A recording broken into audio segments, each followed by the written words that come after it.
I now call upon the Chief Whip of the ANC, Honorable Ntuli.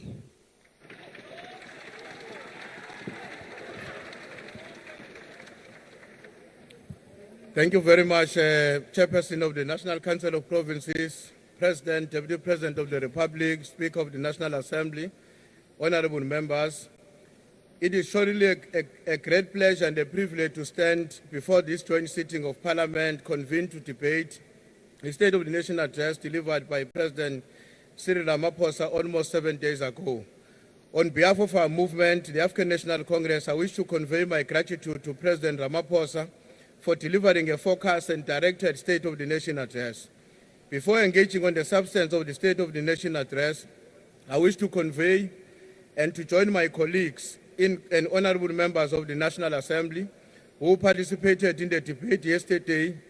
to convey my heartfelt condolences to the families, the relatives, friends and comrades of our departed soldiers. In this context, I would like to say our country is immensely proud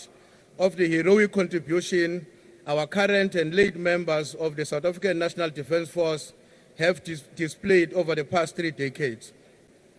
On the same vein, we also send our prayers to those who sustained injuries during the engagement in the Eastern Democratic Republic of Congo. Madam Speaker, 2 days ago, as the chair of the NCOP has indicated, a great tragedy befell on the people of the Republic of Namibia, the SADC region, and the African continent in general, following the departure of the outstanding leader of our people, President Sam Nujoma. On this fateful day, the outgoing President of the Republic of Namibia, His Excellency President Nangola, communicated the departure of President Nujoma and said, among other things, and I quote, "Our founding father lived a long and a consequential life, during which he exceptionally served the people of his beloved country. Our founding father heroically marshaled the Namibian people during the darkest hours of our liberation struggle until the attainment of freedom and independence."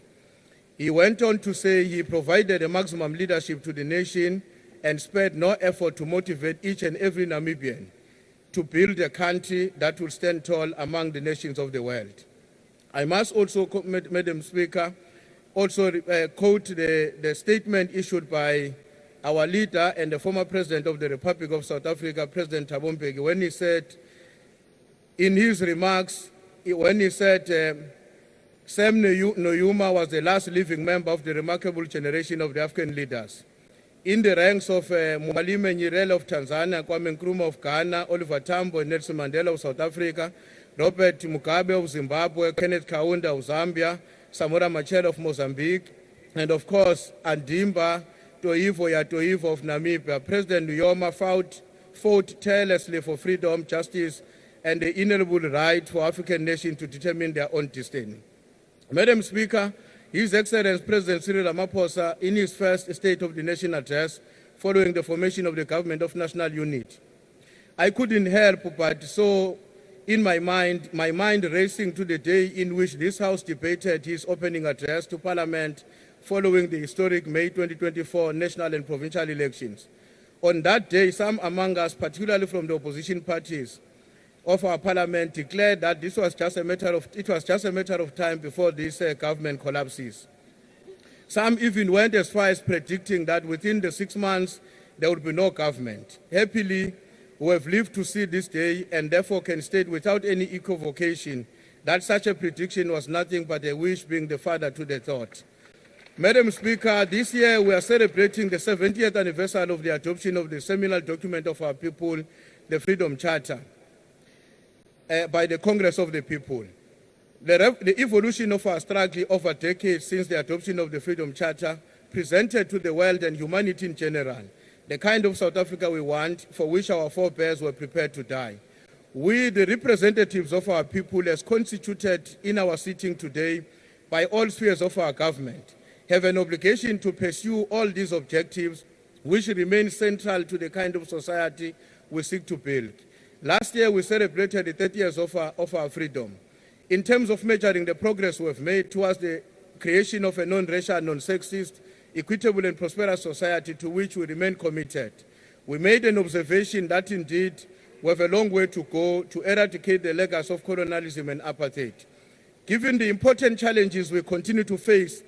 the ANC steadfastly believes that these leadership echelons gathered here and representing all spheres of our government must continue to be driven by a sense of urgency in everything we do, responding to the plights of our people and black people in general, who continue to enjoy the hardships of the apartheid colonialism.